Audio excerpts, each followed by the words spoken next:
उसमें हमने कुछ प्रमुख कार्यों की विशेष रूप से घोषणा करी।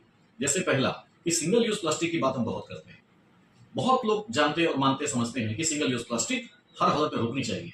सारी सरकारों ने, चाहे सेंट्रल गवर्नमेंट हो, चाहे स्टेट गवर्नमेंट हो, चाहे स्थानीय शासन हो, इसमें प्रतिबंध लगाया है। मैं मानता हूं कि पूर्ण रूप से प्रतिबंधित है सरकारों के द्वारा, लेकिन ये बाजार में आप जाइए, मार्केट में जाइए तो बिल्कुल उल्टा चित्र आपको देखने मिलेगा। हर व्यापारी इसका इस्तेमाल कर रहा है, जनता इस्तेमाल कर रही है, बाजारों में बिक रहा है, और तो और पूरे नाली सिंगल यूज प्लास्टिक से पटे पड़े हैं। बड़े दुख के साथ कहना पड़ रहा है।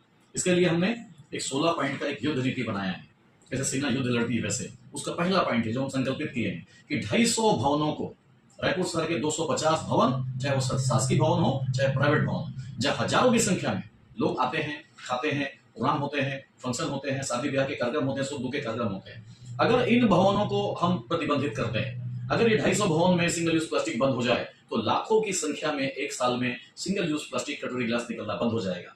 ये महापौर मैडम ने हमें सहमति दी है। आज हमारा उनसे एग्रीमेंट भी हो जाएगा, नगर निगम भी इनको नोटिस भेजेगी और हम भी नोटिस भेजेंगे।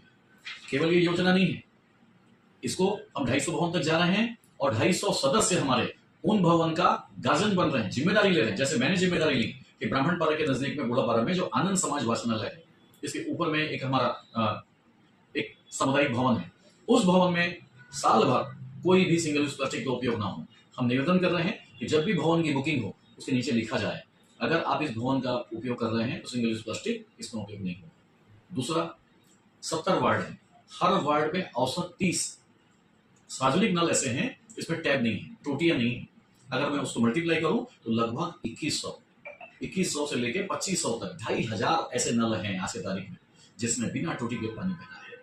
जल है तो कल है, पानी बचाओ, एक एक बूंद पानी की बचाओ। बहुत सारी मीटिंग होती है, बहुत सारे कार्यक्रम होते हैं, लेकिन मैं दावे से कहता हूं कि आज भी रायपुर शहर में, हमारे रायपुर शहर में, हमारे राजधानी में बड़े दुख की बात है 2100 से लेकर 2500 नल ऐसे हैं जो बिना टोटी के पानी बह रहे हैं। ग्रीन आर्मी पूरे सदस्यों से, नागरिकों से अनुरोध कर रही है, शासन से बात होगी है, इस गर्मी में, भीषण गर्मी में, जहां जहां संभव हो हम राम सेतु में गिलहरी का योगदान देंगे, अपने पैसे खर्चा करेंगे, नल की टोटियां लगाएंगे। शासन, पार्षद, विधायक, सांसद, कलेक्टर सबसे मदद मांगेंगे और सबसे मदद मिलेगी, ऐसा हमारा विश्वास है। तीसरा है स्वच्छता अभियान। बहुत भारी मात्रा में गंदगी फैली है। एक तरफ हम इंदौर की बात करते हैं, इंदौर कैसे टॉप में पहुंच गया, हमको एक्शन लेना पड़ेगा। केवल सरकार काम करे ये कोई जरूरी नहीं है, हम बिल्कुल सरकार पे आरोप प्रत्यारोप नहीं लगा रहे हैं, लेकिन सरकार जनता का सहयोग ले।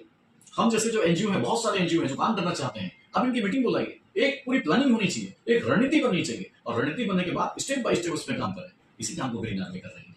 स्वच्छता अभियान, हर गली हर मोहल्ला में छोटी छोटी हम टुकड़ी बना रहे हैं, और जो जो नंबर में मिल रहे हैं स्वच्छता के लिए हम काम कर रहे हैं कि मेरा घर, मेरा ऑफिस, मेरा मोहल्ला, मेरी गली ये स्वच्छ हो, स्वस्थ हो।